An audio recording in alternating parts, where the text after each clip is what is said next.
Delta seven நண்பர்கள் அனைவருக்கும் வணக்கம். இந்த பதிவில் பார்க்க போகிற படம் கிணத்த காணும். படம் எப்படி இருக்குன்னு பார்ப்போம். யோகி பாபு அவர்கள் நடிப்பில் சுரேஷ் சங்கையா டைரக்ஷனில் வெளியாகி இருக்கு. இந்த படம் ஜியோ ஹாட்ஸ்டார் ஓடிடி தளத்தில் அவைலபிளாக இருக்கு. கிணறு வெட்ட பூதம் கிளம்பின கதை மாதிரி கிணறு வெட்ட டைனோசர் எலும்பு கூடுகள் கிடைக்குது. அது அந்த கிராமத்தையே புரட்டி போட்டுடுது. இதுதான் இந்த படத்தோட மைய கதை.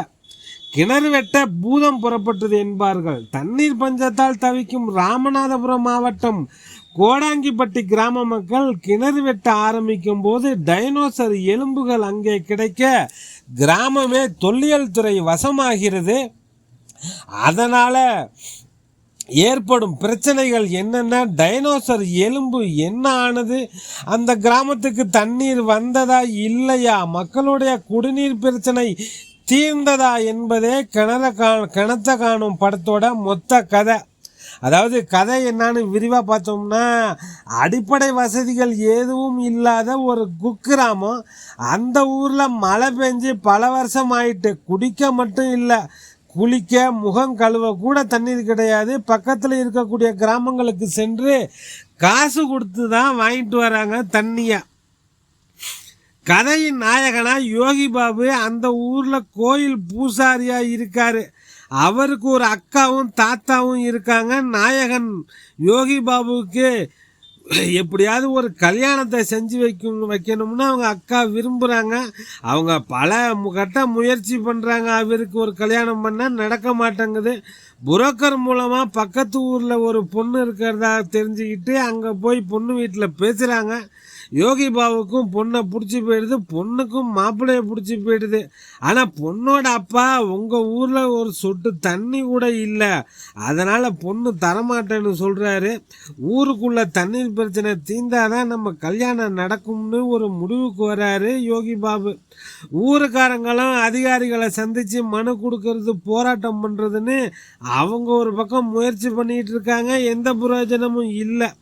இப்போ ஊர் தலைவர் அவர் ஒரு முயற்சி எடுக்கிறாரு. நீரோட்டம் பார்க்கறதுக்காக ஒரு பெருசாக அழைச்சிட்டு வந்து ஊர் முழுவதும் சுற்றி பார்க்குறாரு. ஊரை சுற்றி பார்த்துட்டு யோகி பாபுவோட நிலத்தில் நீர் இருக்கு, அதனால் இங்கே கிணறு வெட்டுங்கன்னு சொல்கிறாரு. யோகி பாபு இந்த இடத்துக்கு பதிலாக எனக்கு வேறு இடம் கொடுத்தாதான் நான் நிலத்தை தருவேன்னு சொல்ல, அதுக்கு ஊர் தலைவர் சம்மதிச்சு இந்த இடத்துக்கு பதிலாக உனக்கு வேறு இடம் தானே, இந்த இடத்துல கிணறு வெட்டி தண்ணி கிடச்சா ஊருக்கே சந்தோஷம் தானேன்னதும், சரி நமக்கும் எப்படியோ கல்யாணம் நடந்துடும், நம்ம வீட்டுக்கும் பக்கத்தில் தண்ணி கிடச்சிதுன்னா அப்படின்னு அவரும் சந்தோஷமாக நிலத்தை கொடுக்குறாரு. ஊரே சேர்ந்து கிணறு வெட்ட ஆரம்பிக்கிறாங்க.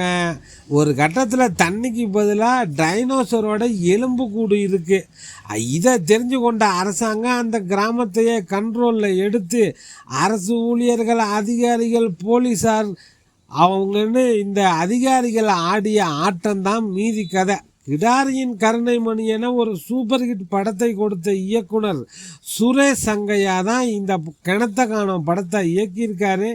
படம் ரிலீஸுக்கு முன்பே அவர் காலமாகிவிட்டது வருத்தத்துக்குரிய விஷயந்தான். ரிலீஸுக்கு முன்பே இயக்குனர் மறைந்து விட்டதால் இந்த படத்தை பெருசாக நம்ம விமர்சனம் பண்ண போகிறதில்ல. ஒரு சில குறைகள் இருந்தாலும் ஒரு காமெடி விழிப்புணர்வு மூவி தான். இன்று வரை கிராமங்களில் தண்ணீர் பிரச்சனை நிலவுவதை சுட்டி காட்டி அங்கு நிலவும் அரசியலை தோலுரித்து காட்டி நல்லதொரு விழிப்புணர்வை கொடுத்திருக்காரு இயக்குனர் சுரேஷ் சங்கையா. யோகி பாபு நடித்த படமாச்சே, காமெடியாக இருக்கும் அப்படின்னு பார்த்தா எப்போதும் போல் காமெடியே அதிகம் இல்லை யோகி பாபு கிட்ட இருந்து. ஊர்க்காரங்க தான் காமெடி பண்ணுறாங்க. யோகி பாபு சீரியஸாக இறுக்கமாகவே வந்து போகிறாரு. யோகி பாபு ஹீரோயினாக வரும் லவ்லின்னு 1-2 சீன்களில் மனதில் நிற்கிறார். அவரை இன்னமுமே பயன்படுத்தி இருக்கலாம். தனது நடிப்பால் எந்த படமாக இருந்தாலும் கலக்கும் ரேச்சலுக்கு இதில் தொல்லியல் துறை அதிகாரி வேடம். ஊரே காலி பண்ணுங்க, பல அரிய வகை பொக்கிசங்களான எலும்புக்கூடுகள் இருக்கு, ஊர்ல பல இடத்துல இருக்கு, எல்லா இடத்தையும் தோண்டி பார்க்கணும்னு சொல்லும்போது இது என்ன நியாயம், சென்னை அண்ணா நகர்ல இருக்கு, உங்க இஷ்டத்துக்கு தோண்ட முடியுமா என்று கேட்கும்போது இயக்குனர் நம் நினைவில் வந்து போகிறார். ஒரு கிராமம், அங்கே மக்கள் அடிப்படை வசதி இல்லாமல் குடிக்க தண்ணி இல்லாமல் கஷ்டப்படுறாங்க. அந்த துயரத்தை கஷ்டத்தை போக்குவதற்கு அரசின் எந்த துறையும் தயாராக இல்லை. ஆனால் அங்கே ஒரு எலும்பு கூட்டுக்காக ஒரு ஒட்டுமொத்த டிபார்ட்மெண்ட்டும், போலீஸு, கலெக்டர், அமைச்சர், தொல்லியல் துறைன்னு கவர்மெண்ட்டே ஊருக்குள்ளே வருது. 1000 ஆண்டுகளுக்கு முன்பு வாழ்ந்ததா சொல்லப்படுற எலும்பு கூட்டுக்கு கொடுக்குற மரியாதையில் பாதியை கூட உயிரோடு இப்போ வாழ்ந்து கொண்டிருக்கும் நூற்றுக்கணக்கான கிராம மக்களுக்கு ஆள்பவர்களும் அதிகாரிகளும் மரியாதை கொடுக்கறதில்ல. இதுதான் இந்த படம் சொல்ல வர்ற மெசேஜ்.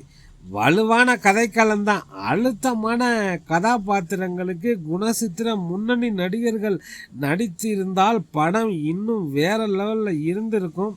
பட்ஜெட் காரணமாக என்னமோ கிடைச்ச நடிகர்களை நடிக்க வச்சுருக்காங்க. ஒரு காமெடி ட்ராமா மூவி தான்.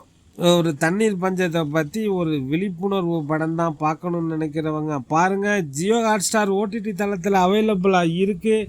டெல்டா 7 நண்பர்களுக்கு நன்றிகள் பல.